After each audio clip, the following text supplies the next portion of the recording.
ఏంట్రా ఇంత ఆలస్యంగా చచ్చావు? మరే నేను నడిపెత్తుకురావద్దేంటి? అదే నేనైతే లగెత్తుకెళ్ళి లగెత్తుకు వచ్చేసేవాడిని. అంటే ఈ బండి నడపడం నీ చేత కదా? మరి ఎందుకు చేసుకెళ్ళట్టు? ఏమో మీరు తీసుకెళ్ళమన్నారు, కర్మ తీసుకెళ్ళాను. కర్మ. సర్లే ఆకలి చచ్చేట్టుగా ఉన్నా. ఇడ్లీలు ఎక్కడా? అదిగో మూటలో వచ్చేస్తున్నాయి. నోట్లో ఇడ్లీలు రావటం ఏంట్రా? రే ఈయన నంబర్లే గానీ మూట దింపి ఇప్పి చూపించండి. అట్టగానండి. ఇన్ని ఇడ్లీలు తెచ్చావిడ్రా? మరి 494 రూపాయలకు ఆ మాత్రం ఇడ్లీలు రావేంటి? 494 రూపాయలకి ఇడ్లీలా? మరి అదే చెప్పడమేమో చెప్పేస్తారు, ఆ తర్వాత మర్చిపోతారు.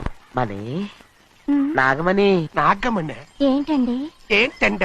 అప్పుడు మీ నాన్న నాతో ఏం చెప్పాడు? ఉండండి, ఆలోచించుకుని చెప్తాను. ఏంటమ్మా ఫ్లాష్ బ్యాక్ వెళ్తున్నావా? అవును. బాబా ఆకలేస్తుందిరా. ఆ, ఆ రామస్వామి హోటల్కి వెళ్ళి కచ్చామని తెచ్చిపెట్టు. నాకు కూడా ఆకలిస్తుందండి. నువ్వేదైనా తిని నాకు మాత్రం ఒట్టి ఇడ్లీ పడరా. ఇదిగో ఈ నోటు ఎంతో తెలుసా? నేనేమన్నా తెలివి తక్కువ అనుకున్నారా? 500 నోటు. అబ్బో నువ్వే దీన్ని అచ్చుకుతున్నట్టుగా మాట్లాడుతున్నావే. చాలా ఆకలేస్తున్నాయి. బండేసుకెళ్ళి తొందర తీసినప్ప. ఇదండి జరిగింది. ఆ, చిల్లర లేదు కదా అని 500 రూపాయలు నోటు ఇచ్చి పంపిస్తే మొత్తం ఇడ్లీలు పట్టుకొస్తా ఉంటా. నీ నోట్స్ చెప్పు. నానా వద్దు నానా.